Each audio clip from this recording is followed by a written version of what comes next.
கிருமிகள் நம்ம சுற்றி கிருமிகள் இருக்குது, எறும்பு ஓடுறது, பூரா ஓடுறது, எதாவது சின்ன சின்ன புழு பூச்சி எல்லாம் இருக்குன்னால், இப்போ இங்கே புழு பூச்சி இருக்கலாம், புஷ்பம் தானே இருக்கும்னு ஒன்று இங்கே தெரியறதுனால் அப்படின்னு தட்டிடவே கூடாதுங்கிறார்.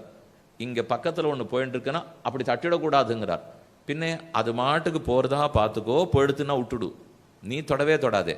ஒருவேளை ஒன்றை கடிக்கிறாப்புல வந்துதா, முடிஞ்ச அளவுக்கு அது நோகாத அளவுக்கு எடுத்து வெளியில் போட்டுவிடும்.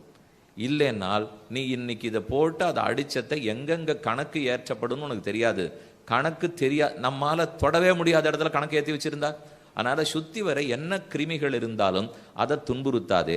கிருமிகளுக்கும் சரி அல்லது சின்ன சின்ன ஜந்துக்களுக்கும் சோறு போடுங்கிறார்.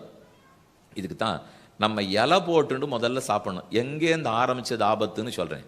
முன்னாடிலாம் இலை போட்டுன்னு சாப்பிடணும். இப்போ எல்லாம் தட்டு, அது வெள்ளி தட்டா இருக்கலாம், வேற தட்டா இருக்கலாம், தட்டு போண்டுரும்.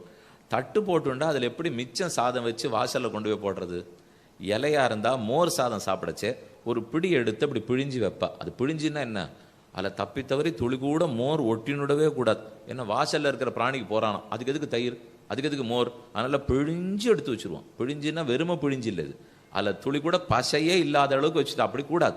கடைசியில் சாப்பிட்றோம்னா கொஞ்சம் எடுத்து வச்சு அந்த இலையை கொண்டு போய் போட்டால் நாய் காத்துன்னு இருக்கும், பூனை காத்துன்னு இருக்கும். ஒன்றுமே வேண்டாம், வெறும் சாதத்தை கொண்டு போய் வாசலில் போடுங்க. நாய் வந்திருக்க வேண்டாம், பூனையும் வந்திருக்க வேண்டாம். ஆனால் மறுநாள் கார்த்தால பார்த்தீங்கன்னா அது அப்படியே ஒலந்து போயிருக்கும் தெரியுமா? காரணம் என்னன்னா, லட்சக்கணக்கான கிருமிகள் அதில் இருக்கிற ரசத்தை வந்து சாப்பிடும்.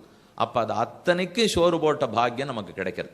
அப்படி இல்லாமல் பிராணிகளுக்கு நீ சோரே போடாமல் இருந்தியானால் அதுகள்லாம் பிரம்மாவிடத்தில் போய் சொல்றதான், நீர் நிறைய இவனுக்கு சொத்து கொடுத்து எங்களுக்கு கொடுப்பாங்கிறதுக்காக படைத்தீர், நாங்கள்லாம் குறைவாளர்கள். இப்போ சமுதாயத்தில் என்ன சொல்றா, யாரெல்லாம் பிற்படுத்தப்பட்டவர்களோ முற்போக்கா இருக்கிறவர்கள் அவர்களுக்கு கொடுக்கணுங்கிறது தானே பேச்சே.